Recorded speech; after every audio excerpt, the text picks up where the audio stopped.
حضرت ام سلمہ رضی اللہ تعالیٰ عنہ، شوہر کا نام ہے ابو سلمہ، بیٹے کا نام ہے سلمہ۔ کہتی ہیں میں، میرا شوہر، میرا بیٹا، تینوں، چھوٹا بیٹا میرا، ہم نکلے مکہ مکرمہ سے مدینہ طیبہ جانے کے لیے۔ ایک کی بیٹا ہے، خاندان جمع ہے، شوہر کی گود میں بیٹا، اونٹ کے پیچھے میں۔ فرماتی ہیں مدینے کی سرحد آ گئی تو میرے میکے والے آ گئے، کہنے لگے ابو سلمہ نہیں لے جانے دیں گے مدینے اپنی بیٹی کو۔ میں نے کہا میں مسلمان ہوں، میں تو اپنے شوہر کے ساتھ مدینے جاؤں گی۔ انہوں نے کہا نہیں جا سکتے، تو نے جانا ہے تو جا، ہماری بیٹی نہیں جائے گی۔ زبردستی مجھ سے انہوں نے مجھے میرے شوہر سے الگ کیا۔ کہتی ہیں پھر میرے شوہر کے قبیلے والے آ گئے، وہ کہنے لگے اگر تم اپنی بیٹی کو نہیں نہ جانے دیتے تو یہ جو ہمارا پوتا ہے یہ ہماری نسل ہے، تمہارا نہیں، اسے ہم نہیں جانے دیں گے۔ وہ بچہ اپنی طرف کھینچتے تھے، میں اپنی طرف کھینچتی تھی، مدینے کی سرحد پہ۔ یہ جھگڑا زمین کے لیے نہیں ہو رہا، مکان کے لیے نہیں ہو رہا، حضور کے مدینے جانے کے لیے ہو رہا، حضور کے مدینے جانے کے لیے ہو رہا، مدینے جانے کے لیے ہو رہا۔ لنگ کئی مہینے تے برس گئے تے تیری دید نو دیدے ہی ترس گئے۔ انہوں نے بچہ کھینچا، میں نے اپنی طرف کھینچا، میرے بچے کا بازو اتر گیا۔ فرماتی ہیں میرے شوہر مدینے چلے گئے، بیٹا میرا میرے سسرال والے لے گئے، مجھے میکے والے لے گئے۔ آج بھی کچھ سیانے بندے کہتے ہیں اس کو نکال دو اور بچے چھین لو۔ ان کا بھی خیال تھا کہ بیٹا لے جائیں گے نا تو ابو سلمہ بھی مدینے سے واپس آ جائے گا، یہ بھی واپس آ جائے گا۔ او یار، اتنا بڑا بھی ظالم کوئی نہیں ہوگا جو ماں باپ سے بچے جدا کرے۔ فرماتی ہیں کہ وہ لے گئے چھین کے، میں میکے چلی گئی۔ لوگ روٹی کھاتے تھے، میرے حلق سے نہیں گزرتی تھی۔ زمانہ سویا کرتا تھا، میں سو نہیں پاتی تھا۔ بیٹا کہاں، شوہر کہاں، میں کہاں۔ ام سلمہ کتنی دیر تکلیف کاٹی؟ پھر ہمیں ام سلمہ کہنے لگی لوگوں ایک دو دن نہیں، پورا سال بیت گیا، پورا سال، پر جے سونا ہی میرے دکھ وچ راز، جے سونا ہی مارو مارو مینو مار مکاؤ، میں کوئی عذر نہ پیش لے آواں، اور جے سونا ہی میرے دکھ وچ راضی، پھر سکھ نو چلے ڈاواں۔ فرمایا سال بیت گیا، لوگ صبح اٹھ کے کام کاج پہ لگ جاتے، کپڑے بدلتے، ڈیوٹیاں کرتے، اور میں سویرے اٹھ کے اس جگہ آ جاتی جہاں میرا شوہر اور میرا بیٹا بچھڑا تھا۔ میں سارا دن روتی، آہوزاری کرتی، حضور کے مدینے کی طرف منہ کر کے میں تڑپتی۔ سال بیت گیا، سال، ایک ہفتہ نہیں نکلتا بچوں کے بغیر۔ بڑے بڑے سیانے لوگ پردیس جاتے ہیں تو بچوں کی فوٹو دیکھ دیکھ کے روتے ہیں، لیکن کہتی ہیں ماں تھی، بیٹا بچھڑا اور پھر بیٹا بیمار ہو اور ماں سے جدا ہو، کتنی تکلیف کا منظر ہے۔ آپ فرماتی ہیں کہ ایک سال بیت گیا اور میں نے کسی کی منت نہیں کی، میں نے کوئی شکوہ نہیں کیا، اس لیے کہ جس حال میں رب رسول رکھے، یہ حوصلہ، یہ صبر، یہ توانائی۔ ایک سال کے بعد میرے چچا کا بیٹا میرے پاس سے گزرا، تڑپتے دیکھ کر کہنے لگا میری بہن تو سارا دن روتی رہتی ہے۔ تو میں نے کہا بھائی تمہیں کیا بتاؤں، اس کا شوہر چلا جائے، بیٹا جدا ہو جائے، وہ کیا کرے گی؟ فرماتے اس نے جا کے میرے باپ سے، اپنے والد سے، میرے خاندان والوں سے کہا اس کی سزا کب ختم ہوگی؟ اس غریبنی کا قصور یہ ہے کہ یہ مدینے والے کا کلمہ پڑھتی ہے، اس کی غلطی یہ ہے کہ یہ مسلمان ہو گئی، یہ دین حق قبول کر لیا، کیوں نہیں تم خیال کرتے؟ کہتے ان کے دل نرم ہوئے، وہ رضامند ہوئے مجھے مدینے جانے۔ پھر اس نے کوشش کی میرے سسرال پیغام بھیجے، کب بس کرو، اور بچہ تو چڑیا کا جدا ہو جائے تو وہ تڑپا کرتی ہے، اور تم نے ایک جیتی جاگتی ماں کا بیٹا جدا کیا ہے۔ وہ بھی نرم ہوئے، رب نے اسباب بنائے، میرا بیٹا مجھے ملا۔ کہنے لگے تو رہ جا، میں نے کہا نہیں، تم مسلمان نہیں ہو، تمہیں پتہ نہیں نا، میں یہاں نہیں رہ سکتی، مجھے مدینے ہی جانا ہے۔ اکیلی اتنا سفر، جنگلوں کا رستہ، پہاڑی رستہ طے کر لو گی؟ میں نے کہا میں کر لوں گی۔ جنوں ویکھ کے ٹھر دیاں اکھیاں نے تے جنوں ویکھ کے ٹھر دا سینہ ہے، ربا تیری ساری خدائی چ ایک ہی تے شہر مدینہ ہے۔ کہتی میں اونٹ پہ بیٹھی، بیٹا میں نے گود میں بٹھا لیا، میں سفر کرنے لگی، پر دل میں کھٹکا تھا کہ اتنا لمبا سفر، بیٹا چھوٹا ہے، کیسے کروں گی؟ کہتے مجھے عثمان بن طلحہ مل گئے، کہنے لگے کہاں جا رہی ہو بہن؟ میں نے کہا مدینے۔ کہنے لگے اکیلے جاؤ گی؟ میں نے کہا جانا تو ہے نا، کوئی ساتھ چلے نہ چلے پر شہر رسول تو جانا ہے نا۔ اب فرماتی ہے میں نے عثمان بن طلحہ سے نیک بندہ کوئی نہیں دیکھا، میرے اونٹ کی لگام تھام لی۔ جب مجھے اونٹ پہ بٹھاتے تھے نا، اونٹ بٹھا کے چلے جاتے تھے، میں بیٹھ جاتی تھی تو آ کے لگام تھامتے تھے۔ جب کہیں مجھے اتارتے تھے تو اونٹ بٹھا کے چلے جاتی تھے، میں اتر جاتی تھی تو اونٹ کو باندھتے تھے۔ سونا ہوتا تھا تو اونٹ بٹھا دیتے، میں اتر جاتی، وہ دور جا کے لیٹ جاتے۔ فرماتی جی پھر میرے لیے میرے رب نے اسباب پیدا کی اور میں مدینہ پہنچی، میں شوہر سے ملی، اور لوگوں میرے نصیب دیکھو، میں رہنے کہاں لگی؟ حضور کے مدینے میں، شہر رسول میں، شہر رہ پائے نظر ہوش میں آ، یہ کوہ نبی ہے، میں حضور کے حرم کی زمین اور قدم رکھ کے چلنا۔ ارے سر کا موقع ہے او جانے والے، مدینے کے خطے خدا تجھ کو رکھے، غریبوں فقیروں کے ٹھہرانے والے۔ کہتی ہے میں وہاں بسنے لگی۔ آپ فرماتی ہے مسلمانوں شاید مجھ سے زیادہ تکلیف کسی نے نہ سہی ہو، پر دیکھو 1 سال پورا میں تکلیف میں رہی، اور جب میرا صبر سال کو پہنچا، صبر کی عمر 1 سال ہوئی، تو پھر رب نے بندوبست کیا، پھر میرے گھر والے بھی نرم ہو گئے، سسرال والے بھی نرم ہو گئے، رب نے میرے آنے جانے کے لیے ایک بندے کا بندوبست بھی فرما دیا، پھر میرا شوہر تک بھی میں پہنچ گئی، مجھے مدینہ الرسول بھی نصیب ہوا۔ 1 سال میں نے صبر کیا تھا، رب نے مجھے مستقل مدینے کا ٹھکانہ عطا فرما دیا۔ لیکن جو بندہ صبر ہی نہ کر پائے، جو صبر ہی نہ دو کہ جی بڑی دور سے آیا ہوں، بڑی دیر ہو گئی، بڑا ٹائم ہو گیا، کب جا کے مسئلہ حل ہوگا؟ وہ جو آپ نے بتایا تھا وہ تعویذ کب اثر کرے گا؟ وہ دعا کب قبول ہوگی؟ وہ فلانا معاملہ کب؟ بھئی یہ ڈیٹ تو آپ کو رب رسول ہی دے سکتے ہیں، بندہ تو کوئی اطلاع ہی دے گا، پیغام ہی دے گا، دعا ہی کرے گا۔ اگر زندگی میں حوصلہ ہی نہیں ہوگا، اگر آپ کو یہ قرار ہی نہیں آئے گا، ٹھہرنا ہی نہیں آئے گا کسی میدان، پڑھے نا بخاری مسلم، حضرت انس بن مالک رضی اللہ تعالیٰ عنہ فرماتے ہیں نجرانی چادر حضور نے اوڑھی ہوئی تھی، اور نبی کریم صلی اللہ علیہ وسلم جا رہے ہیں، جناب فاروق اعظم بھی ساتھ ہیں، تو کہتے ہیں پیچھے سے ایک شخص نے نا حضور کی وہ چادر، اس میں سرخ دھارے دار تارے تھی، تو پکڑ کے نا اس نے چادر حضور کی کھینچی، تو وہ جو چادر تھی وہ حضور کے گلے میں پھر گئی۔ فرماتے میں وہ تکلیف محسوس کر رہا تھا، تو وہ کھینچ کے نا چادر، تو کہنے لگا میں کچھ مانگنے آیا ہوں، تو دروازہ زور سے کھٹکھٹائے، اسے بھیگ دیتے ہو؟ تو دوڑ جا، دروازہ توڑے گا؟ لیکن حدیث کے لفظ ہیں فَالْتَفَتَ إِلَيْهِ فَضَحِكَ۔ حضرت انس بن مالک کہتے ہیں جب مصطفیٰ کریم نے اس کی طرف دیکھا تو حضور نے مسکرانا شروع کر دیے۔ یہاں مسکرانا کمال ہے۔ اعلیٰ حضرت بریلوی کہتے ہیں جس کے گچھے سے لچھے جڑے نور کے، ان ستاروں کی نزہت پہ لاکھوں سلام، اور جس کی تسکین سے روتے ہوئے ہنس پڑے، اس تبسم کی عادت پہ لاکھوں سلام۔ حضور نے توجہ کی تو مسکرائے، فرمایا کیا لینے آئے ہو؟ کہنے لگا بھکاری ہوں، کچھ لینے آیا ہوں۔ چادریں کھینچ کے مانگ رہا ہے، تو نبی کریم علیہ السلام نے دیا کتنا؟ میرے کریم سے گر قطرہ کسی نے مانگا، دریا بہا دیے ہیں، در بے بہا دیے ہیں۔ نبی کریم نے فرمایا یہ 2 پہاڑیوں کے درمیان جتنی بکریاں کھڑی ہیں ساری اسے دے دو، 2 پہاڑیوں کے درمیان جتنی بکریاں کھڑی ہیں ساری اسے۔ وہ آیا تھا تو اسے ادب آداب بھی نہیں آتے تھے، مانگنے کا طریقہ بھی نہیں آتا تھا، لیکن گاؤں گیا تو جا کے دین کا مبلغ بن گیا۔ کیا تبلیغ کرتا ہے؟ کہتا ہو لوگوں غربتوں سے پریشان لوگوں آؤ میرے ساتھ، میں تمہیں مدینے لے چلوں۔ میرے رسول اتنا دیتے ہیں، اتنا دیتے ہیں کہ غربت کا ڈر بھی نکل جاتا ہے۔ جب طبیعت کے اندر انسان کے ایک مزاج بن جائے نا، آپ یقین کریں کہ بڑے ٹھنڈے لوگ، مست لوگ، پرواہ کوئی نہیں، ورنہ بہت سارے ایسے لوگ ہیں بیچارے زندگی میں جو دوسروں کو سیدھا کرتے کرتے نا خود بڑے ٹیڑھے ہو گئے، حالات خراب ہو گئے۔ امام احمد بن حنبل وہ روایت لائے ہیں، جب ایک شخص نے آ کے حضرت عمر سے کہا تھا میں تقریر کرنا چاہتا ہوں، تو فرمایا تو نہ کرنا۔ اس نے کہا حضور میں پڑھا لکھا ہوں کیوں نہ کروں؟ فرمایا جب تو ممبر پہ بیٹھ کے واز کرے گا تو بہت سارے لوگوں کو گنہگار بھی تو سمجھے گا نا، تو تیرا اپنا کیا بنے گا؟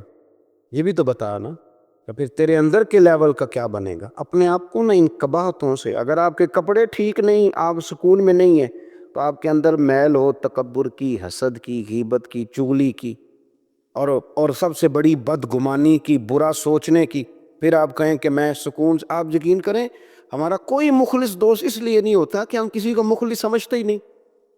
ہمارے زمانے میں سچا اس لیے کوئی نہیں کہ ہم کسی کو سچا سمجھتے نہیں. ہمیں بزرگ اس لیے نہیں ملتے کہ ہم کسی کو بزرگ ناراض نہ ہونا. میری بات پہ غور کرنا. ہمارے ہاں اس لیے کوئی ہمارا ہمدرد نہیں کہ ہم کسی کو ہمدرد، ہمارے بندے کو تو دکاندار کہہ رہے ہیں، ہر بندے کو تو جھوٹا کہہ رہے ہیں، ہر بندے کو تو دھوکے باز کہہ رہے ہیں، ہر شخص تو ہماری نظر میں جاہل ہے، ہر عالم تو معاذ اللہ ہماری نظر میں بے عمل ہے. تو جب اس قدر زیادہ ہمارا ذہن برا ہو جائے گا، یا ایھا الذین آمنوا اجتنبوا کثیرا من الظن ان بعض الظن اثم، اتنا برا سوچیں گے تو پھر تو حضور نے فرمایا نہیں کہ اللہ تمہارے گمان کے قریب ہے. اس طرح کا گمان کرتے ہو رب بھی ویسا ہی بن جاتا ہے. تو اپنی سوچوں کو ستھرا کریں، اپنی طبیعت میں نرمی لائیں. آپ اچھے بندے ڈھونڈنے ملیں گے تو رب آپ کو ڈھیروں بندے عطا کریں. اپنے آپ کو کمزور نہ کریں، کبھی چھوٹا نہ کریں، چھوڑے اپنی نجی مجلسیں بھی پاک کریں، صاف ستھری کریں اور خوبصورت کریں، اور اپنی جو خلوتیں جلوتیں ان میں محنت کریں. اپنے سے دوسروں کو افضل جاننا سیکھیں، لوگوں کا اکرام کرنا سیکھیں، آداب سیکھیں، اور لوگوں کے بارے میں اچھی گفتگو کرنی سیکھیں. آپ یقین کریں یہ کام آپ کسی کے لیے کر کے دیکھیں، اللہ آپ کو سکون عطا کرے گا. اعلیٰ حضرت بریلوی رحمۃ اللہ علیہ سے کسی نے کہا تھا حضرت جی میرا دل بڑا بے سکون رہتا ہے تو کوئی وظیفہ دے، تو اس کا خیال تھا کچھ پڑھنے کو بتائیں گے. تو فاضل بریلوی رحمۃ اللہ علیہ فرمانے لگے اس طرح کر، کسی بندے کے ساتھ نیکی کر پر اسے پتہ نہ ہو میرے ساتھ کون کر رہا، اسے خبر. فرمایا اس طرح کی نیکی کر، پھر رب تیرے دل کو قرار عطا کرے گا. وہ جو دکھا کے مسجد میں پیسے دیے جاتے ہیں وہ نام تو ہو جاتا ہے پر سکون لے جاتا ہے وہ، لیکن جو چھپا کے نیکی ہوتی ہے وہ ذرا مزہ کر جاتی ہے. اٹھ فریدا ستیا جھاڑو دے مسیت، تو ستیں تے رب جاگدا، تیری ڈاڈے نال پریت. اٹھ فریدا ستیا تے خلقت ویکھن جا، متے کوئی مل جائی بخشیا تے توں وی بخشیا جا. آخر دعوانا ان الحمد. ایک بڑی بیماری ہے اعتماد خلق، مخلوق پر بھروسہ کر. اللہ تبارک و تعالیٰ نے رسول پاک صلی اللہ علیہ وسلم نے جو دین عطا فرمایا ہے ہمیں، اس دین میں اسباب اختیار کرنے کا حکم دیا گیا ہے، لیکن بھروسہ اسباب پر نہیں کیا جائے گا، بھروسہ مسبب الاسباب پر کیا جائے گا. اسباب اختیار ضرور کیے جائیں گے لیکن توکل اپنے رب کریم پر رکھا جائے گا. ہوتا یہ ہے کہ ہمارے ہاں بہت زیادہ اعتماد کر لیا جاتا ہے، بہت زیادہ امیدیں لوگوں سے وابستہ کر لی جاتی ہیں. اس کا نقصان پھر یہ ہوتا ہے کہ امیدیں چونکہ عام انسانوں سے وابستہ کی جاتی ہیں، وہ کمزور ہوتے ہیں، تو بہت ساری امیدیں ٹوٹتی ہیں. ان ٹوٹتی ہوئی امیدوں پر بہت سارے لوگ پریشان بھی ہوتے ہیں، شکوے بھی کرتے ہیں اور نقصان بھی اٹھاتے ہیں. خلق پر زیادہ اعتماد نہ کیا جائے، اعتماد تو خالق پر کیا جائے.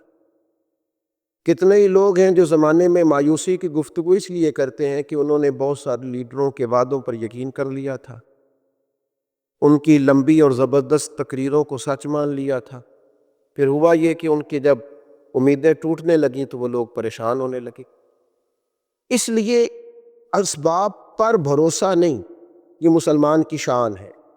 جب اس کا یہ ذہن بن جائے، جب اس کو یہ بات نصیب ہو جائے کہ اس نے ہر حال میں بھروسہ اپنے رب کریم پر کر، پھر وہ طاقتور ہوتا ہے، پھر وہ مضبوط ہوتا ہے، پھر زندگی کی بہت ساری چیزوں کو بڑی آسانی سے نبھا جاتا ہے. بہت ساری مشکلات سے وہ بڑے سکون کے ساتھ گزر جاتا ہے. اگر اللہ تعالیٰ پر بھروسہ ہو تو دشوار گزار گھاٹیوں پر بھی انسان وجد اور سرور کے ساتھ وقت طے کر جاتا ہے. قرآن مجید میں سورہ آل عمران میں اللہ تبارک و تعالیٰ نے نبی پاک علیہ السلام سے فرمایا وَشَاوِرْهُمْ فِي الْأَمْرِ، اور کاموں میں ان سے مشورہ لو. فَإِذَا عَزَمْتَ فَتَوَكَّلْ عَلَى اللَّهِ، لیکن جب پختہ ارادہ کر لو پھر اللہ پر بھروسہ، پھر اپنے رب کریم پر اعتماد کرو. جب تمہارا ارادہ پختہ ہو جائے، مشورہ ضرور کرے صحابہ سے، لیکن جب ارادہ کر لے پھر اللہ پر بھروسہ کرے. اس لیے کہ ان اللہ یحب المتوکلین. سبحان اللہ. فرمایا بے شک اللہ توکل کرنے والوں سے پیار کرتا ہے. یہ اللہ پر بھروسہ کرنے والے اللہ کے پیارے ہیں، اللہ ان سے محبت کرتا ہے۔ اللہ تبارک و تعالی لوگوں کو چاہتا ہے جو اللہ پر بھروسہ کرے۔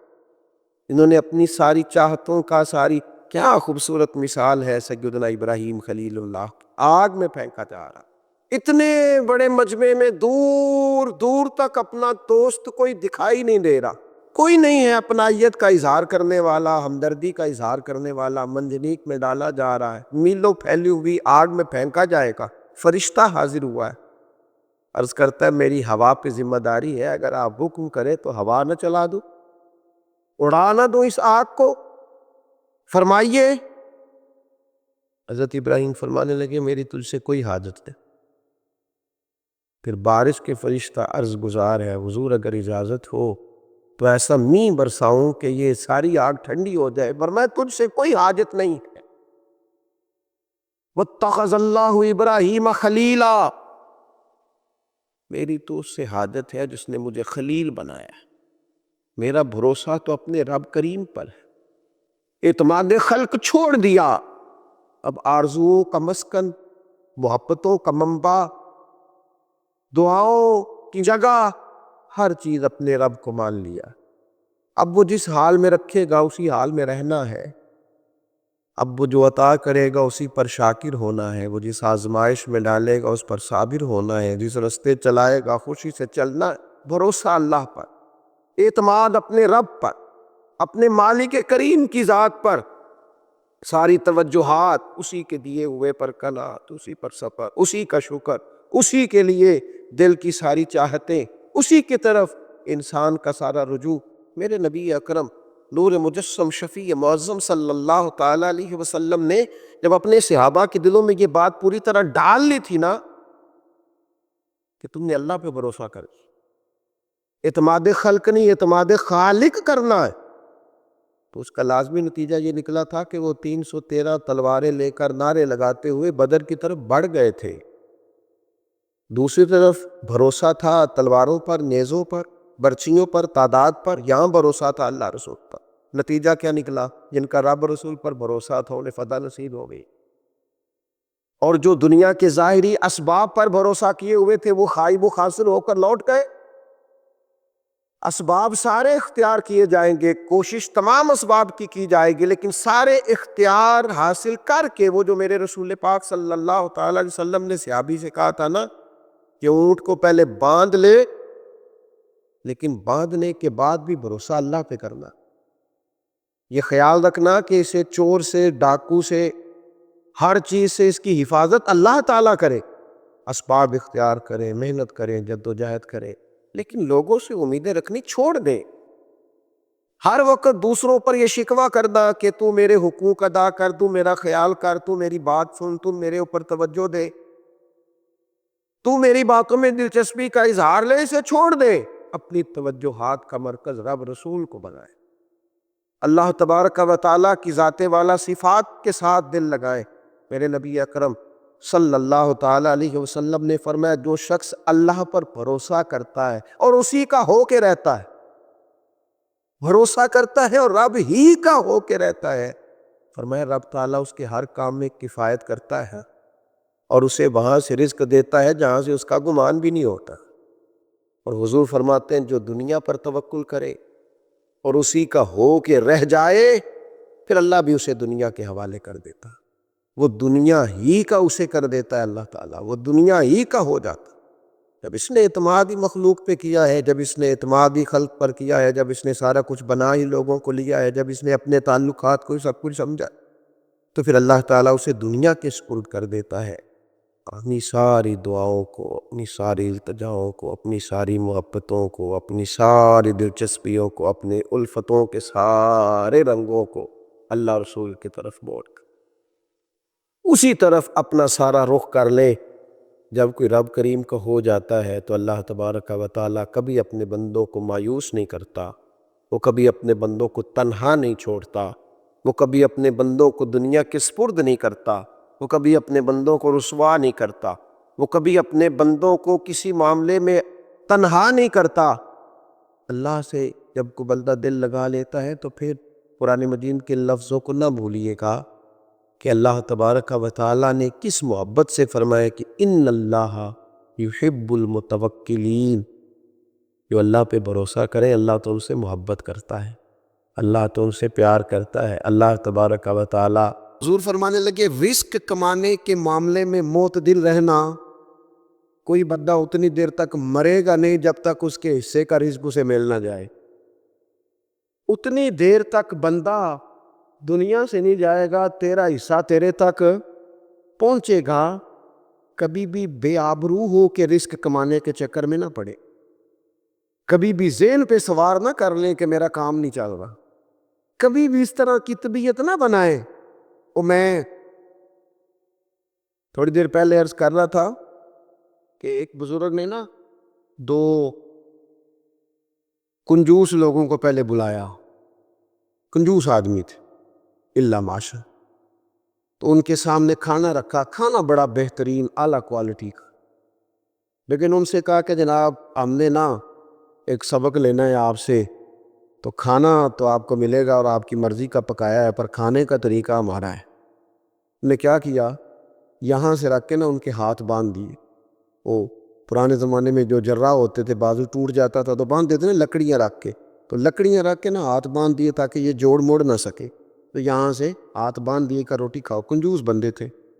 اب انہوں نے لقمہ اٹھایا، ہاتھ بندھا ہوا، اور یہاں سے لے جا کے جب منہ میں پھینکا، وہ کپڑے بھی سارے الجھ گئے، حال بھی خراب ہو گیا، پر کھایا انہوں نے مزہ لے کے پورا۔ وہ بڑی بری حالت ہو گئی، وہ کنجوس تھے دونوں کو دسترخوان پہ روٹی کھائی جا رہی۔ اب ان دونوں کو سمجھانے کے لیے کہا کہ اب ہم تمہیں 2 اور لوگوں سے بھی ملواتے۔ اب 2 وہ بندے بلائے جو دل کے سخی تھے، جو رزق کے معاملے میں اس کا زیادہ حریص نہیں تھے، ان کی بھوک جو تھی وہ کہیں دور تک دکھائی نہیں دے رہی تھی۔ انہوں نے کہا جناب ادھر آئیں، آپ دونوں بھی۔ ان کے بھی ہاتھ باندھ دیے گئے، کہا آپ نے روٹی کھانی ہے، آپ نفیس لوگ ہیں، ناراض نہ ہوئیے گا، سخی بندے ہیں، پر کھانا آپ نے کھانا ہے، تو ہماری مجبوری ہے، ہم نے آپ کے ہاتھ باندھ کے روٹی دینی ہے آپ کو۔ وہ 2 بندے بھی آمنے سامنے بٹھا دیے گئے، کھانا چن دیا گیا، ہاتھ یہاں سے باندھ دیے گئے، لیکن وہ سخی تھے۔ انہوں نے کہا جناب کوئی مسئلہ نہیں، اللہ تعالیٰ توفیق دے گا۔ انہوں نے کیا کیا، وہ لقمہ لگاتے اور ایک دوسرے کے منہ میں ڈالنا شروع کر دے۔ کھانا بھی کھا لیا، کپڑے بھی بچ گئے، نفاست بھی قائم رہ گئی، اور کسی قسم کی کوئی پریشانی آئی، کام خاصا مشکل ہے کسی کے منہ میں لقمہ دینا، ایک کام بڑا مشکل ہے، یعنی کھانا آ جائے، پک جائے، پاس پہنچ جائے، اور پھر اسے توڑ کے بنا کے اتنی محنت کر کے دے کسی کے منہ میں دینا۔ لیکن یہ دے کے دیکھو کپڑے بچ جائیں گے انشاءاللہ، نفاست نظر آئے گی، حسن نظر آئے گا۔